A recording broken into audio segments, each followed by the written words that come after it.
The more speed you deliver, the more spin you're going to deliver on the golf ball. Obviously, all else equal, right? Yep. So by definition, the opposite is also true, meaning the less speed you're going to deliver, the less spin you're going to create on the golf ball, right? What happens when you take a golfer and you create more shaft lean, which tends to de-loft the club face, which tends to increase the ball speed, right? What is happening to the spin rate as a player is doing that? Assuming everything else remains the same, they're delivering lower loft, lower launch, lower, more shaft lean. Well, you would need more spin to keep the ball in the air. Right, but let's not talk about what we need. Just what does that movement do to the spin rate? Oh, it would bring it down. Right, it would lower the spin, right? Yeah. So you have an element within a player's swing when they deliver more shaft lean, more compression. By definition, compressing the ball is lowering your spin rate, right? Yeah. Well, you're taking an element now of a player's swing and you are reducing the spin rate. Now, what happens if you take a player who swings very slow into the golf ball and you give them that type of release pattern, impact delivery, and all that? Oh, that ball's not going to get in the air or go very far. Right. So now you have an element of a release pattern, an impact delivery and release that is creating a lower launch, but also a lower spin rate. Okay. And you are taking a player who is of a slower speed, who also, by definition, because he swings slower, is not going to create as much spin on the golf ball. Mm-hmm. Those two things now, you have two elements within this player's golf swing that are reducing their spin rate. That golfer is likely going to have trouble keeping the ball in the air.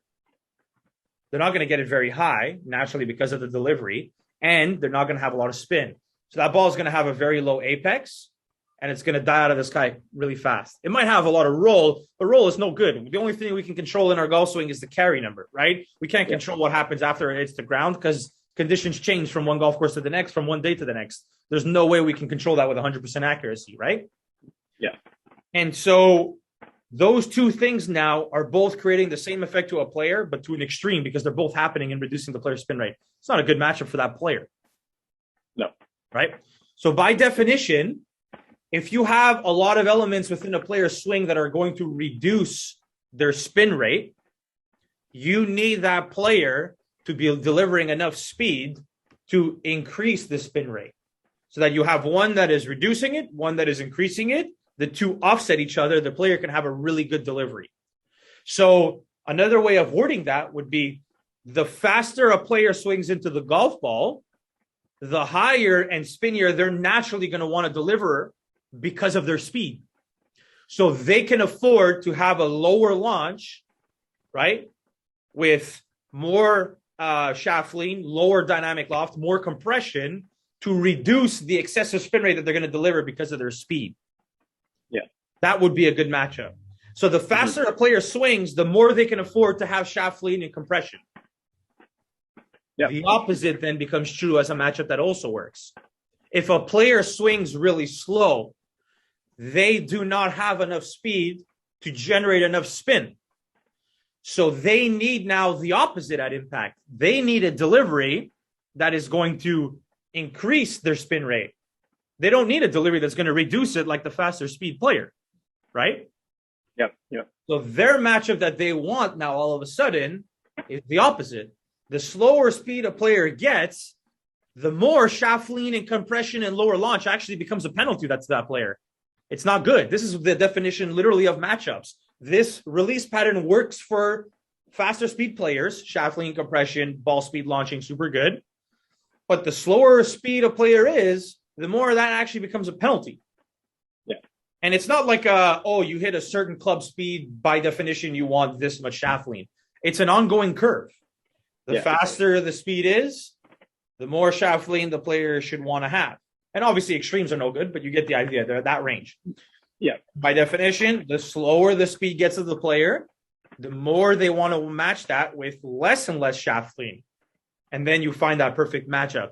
So if a player is very slow, let's say a guy comes into your studio, right? Most people are higher handicaps. Most of them don't really have crazy speed. Obviously outliers exist, but most of them don't.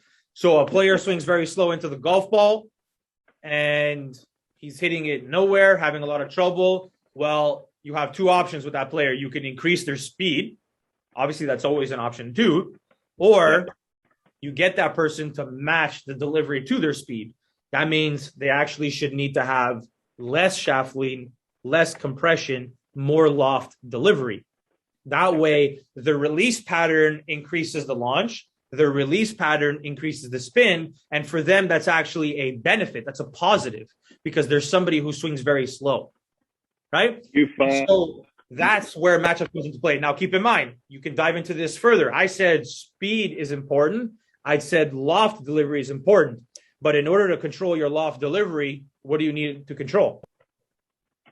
Club face. Club face, exactly. So the stronger the club face gets, in order to start the ball on your intended line, the more shaft lean, the slower flipping you need at the ball, right? Mm-hmm. Yep. The more the club face gets open, and again, I don't like extremes of too open or too shut, but within that acceptable range, the more the club face gets open, right? How do you then square it up with the release? Well, you got to throw the right arm at it a bit more, or the right wrist. Exactly. So you cannot create too much of this coming into the golf ball if your club face is relatively open coming into the ball, because that ball is just going to turn into a massive block. Mm-hmm. But by that same definition, if the club face is too close and you create a little bit more released, right? If the club face is on the stronger side, it turns into a snap hook. So the stronger the club face is getting coming down within that acceptable range, the more shaft lean, the more compression, and the slower release that player needs. Not only because it's going to reduce the spin rate for a higher speed player, but also because it's going to get them to control their start line a lot better. And by that same very definition, the opposite is true. The more the club face gets more open, I'm not going to say wide open, but more open within that acceptable range, well, the slower speed player needs more of this type of club face, and they need more of this type of release pattern to create more loft so that they can get the ball in the air. And that secondary pattern, where we're talking slower speed players, is especially true with a lot of women, because a lot of women don't swing the club very fast, especially these club golfers who maybe are a little bit older. And, you know, you get a woman who comes into your studio or into your driving range or whatever, and she's swinging her 3 hybrid at 70 miles an hour or 75 miles an hour or something. She's really not that fast. That girl cannot afford to have too strong of a club face with too much shaft lean, because although she might like feel amazing with the compression, it's creating a negative effect for her. She's going to carry that ball nowhere. She's going to lose a lot of distance. It's going to create a lot of roll, fine, but her inconsistencies are going to be really showing. It's going to expose. Yeah. Her carry is not going to be very high. So the second she has to hit it over a pond or something, let's say trying to reach a par 5 into, or trying to get over a lake in the middle of the fairway on a random par 4 or something, she's going to have a lot of difficulty doing that. So like roll is good for some players, but at some point it creates a problem. She needs to get that ball in the air a little bit more with a little more spin to carry it a little bit farther. She cannot afford to have a stronger club face. So that's where these matchups become super important, is matching those 3 elements. It's not 2, it's 3. It's speed, it's club face, and it's loft delivery at impact. And then in relation to all those 3 is how you control what the player's body does through the golf ball, what the player's arms do through the golf ball. You control those 2 pieces to those 3 elements that I spoke about. And then you blend all that together, and that's the perfect matchup you're going to find for the player. Okay.